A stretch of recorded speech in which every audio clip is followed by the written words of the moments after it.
नमस्कार भक्तों, सुनिए श्री कृष्णा टिप से श्रीमद् भगवद गीता अब हिंदी में। श्रीमद् भगवद गीता अध्याय 2 सांख्य योग, ज्ञान का योग। संजय ने कहा, करुणा से अभिभूत मन से शोकाकुल और अश्रुओं से भरे नेत्रों वाले अर्जुन को देखकर श्री कृष्ण ने निम्न वर्णित शब्द कहे।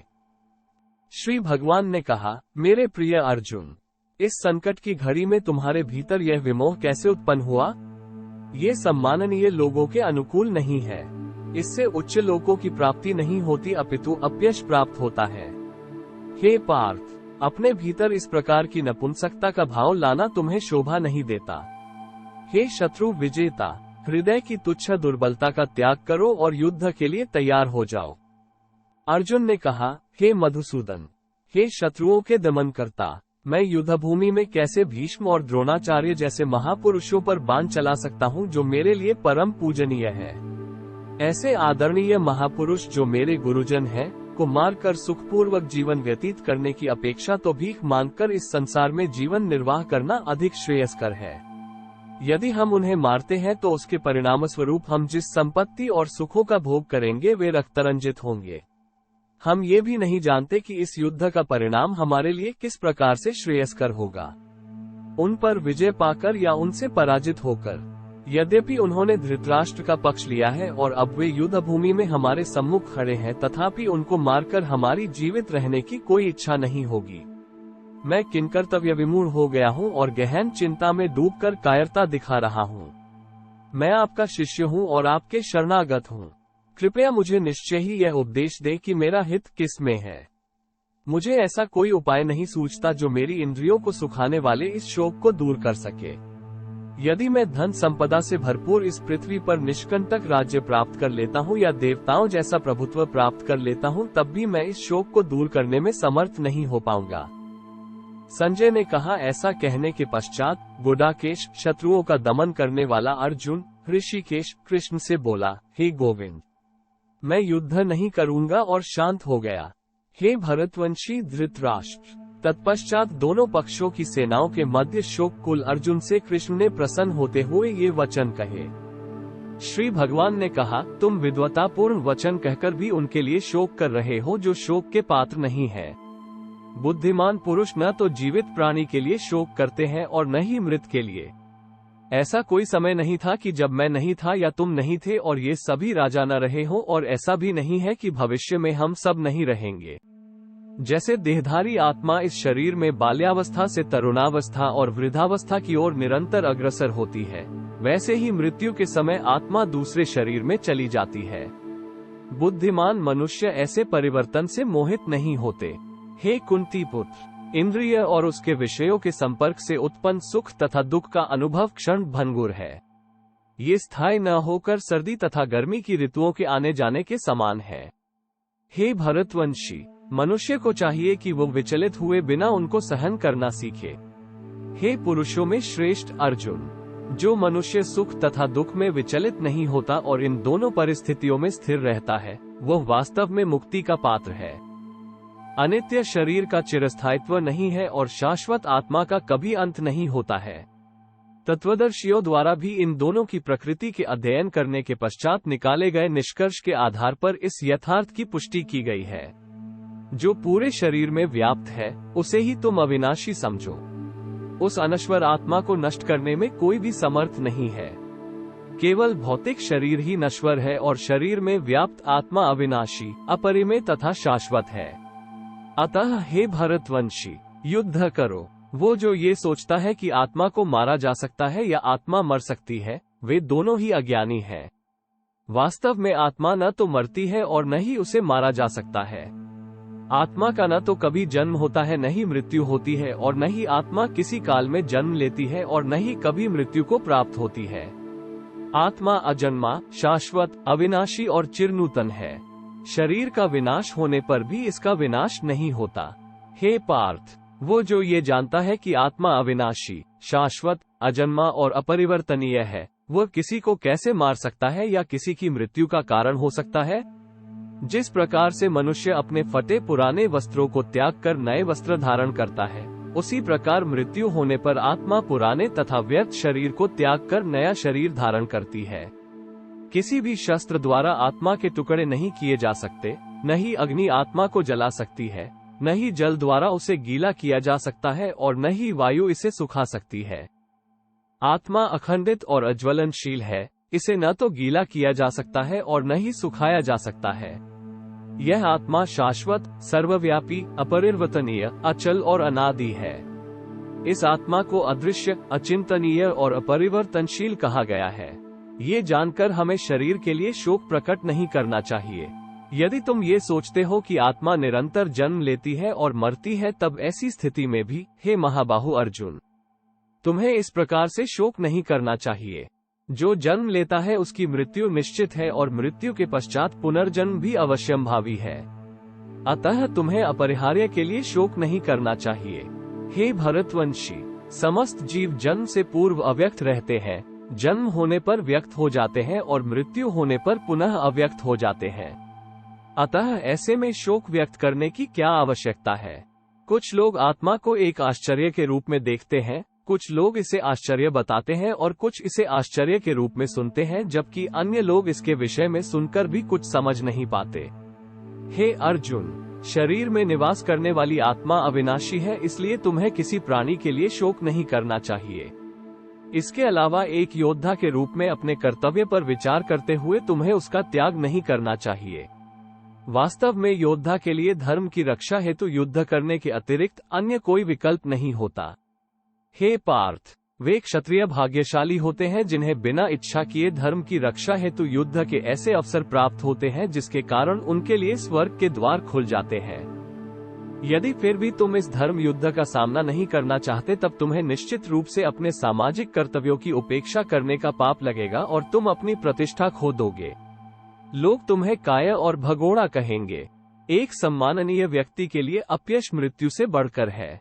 जिन महान योद्धाओं ने तुम्हारे नाम और यश की सराहना की है, वे सब ये सोचेंगे कि तुम भय के कारण युद्ध भूमि से भाग गए और उनकी दृष्टि में तुम अपना सम्मान गंवा दोगे। तुम्हारे शत्रु तुम्हारी निंदा करेंगे और कटु शब्दों से तुम्हारा मानमर्दन करेंगे और तुम्हारी सामर्थ्य का उपहास उड़ाएंगे। तुम्हारे लिए इससे पीड़ादायक और क्या हो सकता है। हे कुंती पुत्र, यदि तुम युद्ध करते हो, फिर या तो तुम मारे जाओगे और स्वर्ग लोक प्राप्त करोगे, या विजयी होने पर पृथ्वी के साम्राज्य का सुख भोगोगे। इसलिए हे कुंती पुत्र, उठो और दृढ़ संकल्प के साथ युद्ध करो। कर्तव्यों पालन हेतु युद्ध करो। युद्ध से मिलने वाले सुख दुख, लाभ हानि को समान समझो। यदि तुम इस प्रकार अपने दायित्वों का निर्वहन करोगे, तब तुम्हें कोई पाप नहीं लगेगा। अब तक मैंने तुम्हें सांख्य योग या आत्मा की प्रकृति के संबंध में वैश्लेषिक ज्ञान से अवगत कराया है। अब मैं क्योंकि बुद्धि योग या ज्ञान योग प्रकट कर रहा हूँ, हे पार्थ, उसे सुनो। जब तुम ऐसे ज्ञान के साथ कर्म करोगे, तब कर्मों के बंधन से स्वयं को मुक्त कर पाओगे। इस चेतनावस्था में कर्म करने से किसी प्रकार की हानि या प्रतिकूल परिणाम प्राप्त नहीं होते, अपितु इस प्रकार से किया गया अल्प प्रयास भी बड़े से बड़े भय से हमारी रक्षा करता है। हे कुरुवंशी, जो इस मार्ग का अनुसरण करते हैं, उनकी बुद्धि निश्चयात्मक होती है और उनका एकमात्र लक्ष्य होता है, लेकिन जो मनुष्य संकल्पहीन होते हैं, उनकी बुद्धि अनेक शाखाओं में विभक्त रहती है। अल्पज्ञ मनुष्य वेदों के आलंकारिक शब्दों पर अत्यधिक आसक्त रहते हैं, जो स्वर्गलोक का सुख भोगने के प्रयोजनार्थ दिखावटी कर्मकांड करने की अनुशंसा करते हैं और जो यह मानते हैं कि इन वेदों में कोई उच्च सिद्धांतों का वर्णन नहीं किया गया है। वे वेदों के केवल उन्हीं खंडों की महिमा मंडित करते हैं जो उनकी इंद्रियों को तृप्त करते हैं, और वे उत्तम जन्म, ऐश्वर्य, इंद्रिय तृप्ति और स्वर्गलोक की प्राप्ति के लिए आडंबरयुक्त कर्मकांडों के पालन में लगे रहते हैं। सांसारिक सुखों में मन की गहन आसक्ति के साथ उनकी बुद्धि ऐसी वस्तुओं में मोहित रहती है, इसलिए वे भगवत प्राप्ति के मार्ग पर अग्रसर होने के हेतु दृढ़ संकल्प लेने में असमर्थ होते हैं। वेदों में प्रकृति के 3 गुणों का वर्णन मिलता है। हे अर्जुन, प्रकृति के इन गुणों से ऊपर उठकर विशुद्ध आध्यात्मिक चेतना में स्थित हो जाओ। परम सत्य में स्थित होकर सभी प्रकार के द्वैतों से स्वयं को मुक्त करते हुए भौतिक लाभ हानि और सुरक्षा की चिंता किए बिना आत्मलीन हो जाओ। जैसे एक छोटे जलकूप का समस्त कार्य सहजता से सभी प्रकार से विशाल जलाशय से तत्काल पूर्ण हो जाता है, उसी प्रकार समान रूप से परम सत्य को जानने वाले वेदों के सभी प्रयोजन को पूर्ण करते हैं। तुम्हें अपने निश्चित कर्मों का पालन करने का अधिकार है, लेकिन तुम अपने कर्मों का फल प्राप्त करने के अधिकारी नहीं हो। तुम स्वयं को अपने कर्मों के फलों का कारण मत मानो और न ही अकर्मा रहने में आसक्ति रखो। हे अर्जुन, सफलता और असफलता की आसक्ति को त्याग कर तुम दृढ़ता से अपने कर्तव्य का पालन करो। यही संभाव योग कहलाता है। हे अर्जुन, दिव्य ज्ञान और अंतर्दृष्टि की शरण ग्रहण करो। फलों की आसक्ति युक्त कर्मों से दूर रहो, जो निश्चित रूप से दिव्य ज्ञान में स्थित बुद्धि के साथ निष्पादित किए गए कार्यों से निष्कृष्ट है। जो अपने कर्म फलों का भोग करना चाहते हैं वे कृपण हैं। जब कोई मनुष्य बिना आसक्ति के कर्मयोग का अभ्यास करता है तब वह इस जीवन में ही शुभ और अशुभ प्रतिक्रियाओं से छुटकारा पा लेता है। इसलिए योग के लिए प्रयास करना चाहिए, जो कुशलतापूर्वक कर्म करने की कला है। संबुद्धि युक्त ऋषि मुनि कर्म के फलों की आसक्ति से स्वयं को मुक्त कर लेते हैं, जो मनुष्य को जन्म मृत्यु के चक्र में बांध लेती है। इस चेतना में कर्म करते हुए वे उस अवस्था को प्राप्त कर लेते हैं जो सभी दुखों से परे है। जब तुम्हारी बुद्धि मोह के दलदल को पार करेगी तब तुम सुने हुए और आगे सुनने में आने वाले इस लोक और परलोक के भोगों सबके प्रति उदासीन हो जाओगे। जब तुम्हारी बुद्धि का वेदों के अलंकारमयी खंडों में आकर्षण समाप्त हो जाए और वह दिव्य चेतना में स्थिर हो जाए तब तुम पूर्ण योग की उच्च अवस्था प्राप्त कर लोगे। अर्जुन ने कहा, हे केशव, दिव्य चेतना में लीन मनुष्य के क्या लक्षण हैं? वो सिद्ध पुरुष कैसे बोलता है, कैसे बैठता है और कैसे चलता है?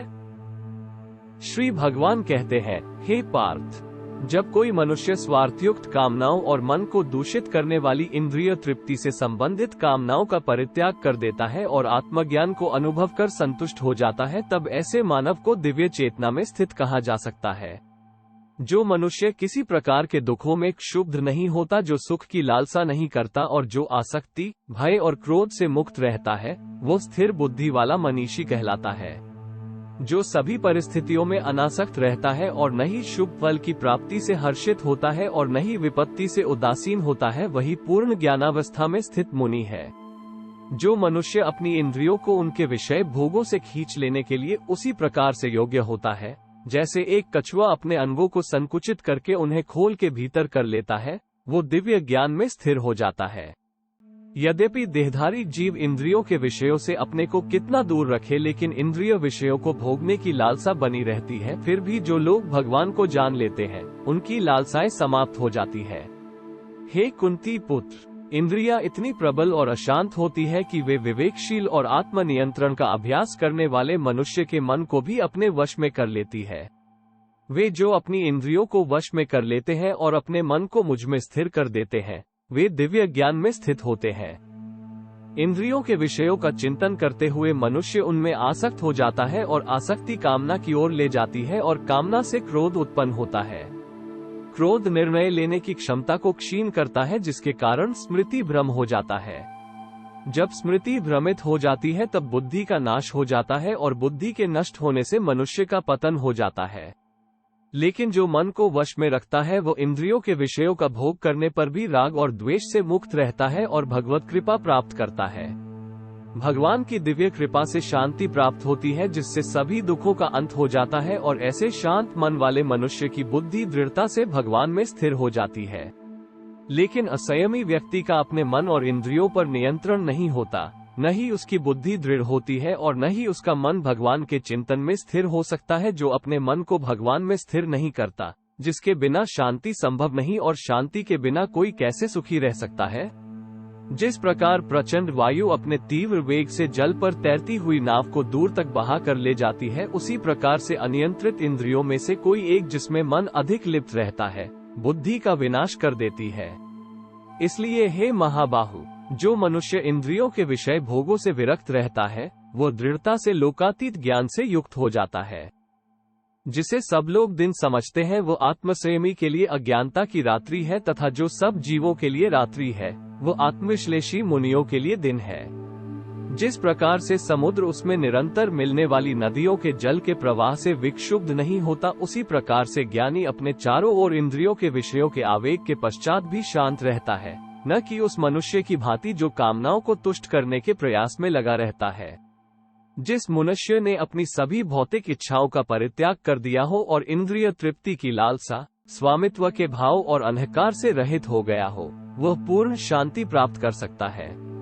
हे पार्थ, ऐसी अवस्था में रहने वाली प्रबुद्ध आत्मा जब ब्रह्मज्ञान प्राप्त कर लेती है, वो फिर कभी भ्रमित नहीं होती। तब मृत्यु के समय भी इस दिव्य चेतना में स्थित सिद्ध पुरुष जन्म और मृत्यु के बंधन से मुक्त हो जाता है और भगवान के परम धाम में प्रवेश करता है।